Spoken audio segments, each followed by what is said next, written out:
I didn't think I was either. Either way, Harvest 2021 is a go. And as you can tell by me not paying attention to the camera, we're harvesting. So we are getting good yields right here, anyway. Now over there, not so much. This is I'm going to put my money at about 100 bushel grain tank. Maybe a good 80 or so. I'm gonna put my max amount at 100. This is a good 8-acre field. We are already halfway full back there, just about. I go probably 2 or 3 more swipes, and I'll probably have a full tank. Now, this darn thing. This is not the first field, as I showed you back there. I had a 5-acre field in the center that I cut. That was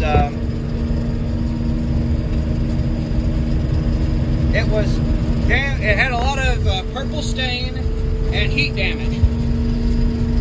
So the purple stain is from bean after bean. There's a few purple stained ones in there, as well as heat damaged ones, but this field is not as bad as that one, where every other bean was heat damage or purple.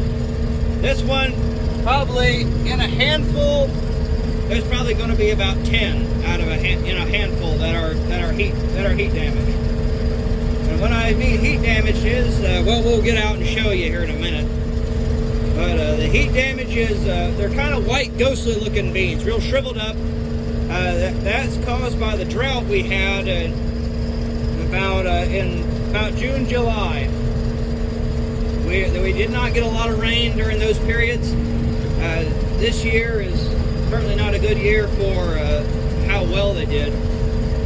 I will say though, this section and the section over at the church are probably the best looking ones, and our double crops aren't looking half bad. They're still a little short, but you know, that's what you get for doing double crop, I guess. But we're getting along real well out here. I've only had a few troubles, mainly when I first started. So we got our frost yesterday morning. So these beans are effectively killed. The beans I was harvesting the last few weeks, I took fall break off the week before the end of October. So not the week of the 25th, but the week of the 18th, I believe. And those up.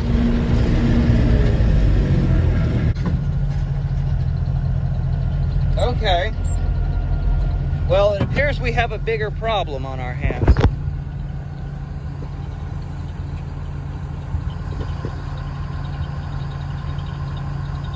We got a tire out.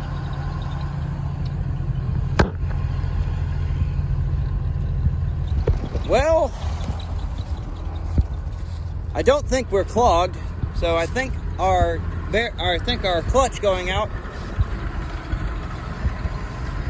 may have been because of this. As you can hear it, it's hissing. I hope there's an inner tube in it.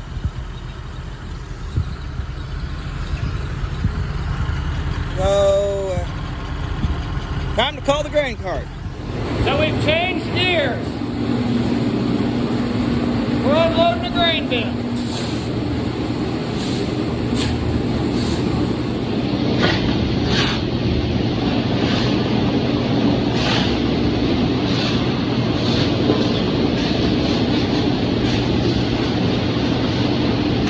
These are last year's beans.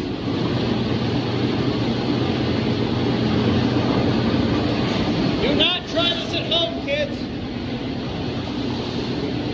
None of this is safe.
So these are the two beans, kind of samples. Here we go.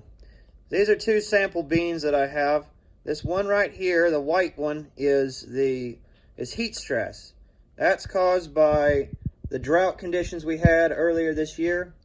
You can see it's shriveled up and just white and ghostly looking. And then this one right here, it's a few weeks old, so it's not as defined as it once was, but and you see it's brown. It's more brown now, but it was purple, and that's purple stain. That's caused by a fungus, and it's caused by bean after bean, essentially. It's a monoculture kind of thing.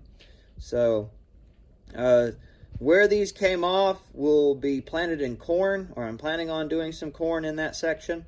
So next year I'm going to buy a few bags and do about 10 acres of it. And a buddy of ours has a planter, and he's planning on doing some corn next year. So that's what's going to go in that middle section that I cut. But that is the current plan. But that's going to be all for today. The tire guy is going to come on Monday and get that taken care of. We're going to put an inner tube in it. I will not be here for that, so I'm going to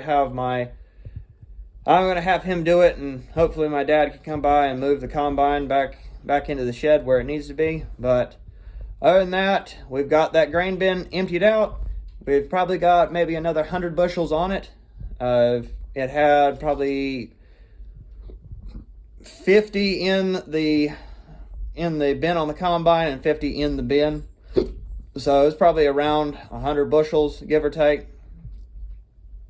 But either way, that's going to be all for today. Remember, like, subscribe, and leave a comment down below, and go follow me on Instagram. New pictures coming out. I did post a picture here recently, so go follow for that, and I will see y'all next time.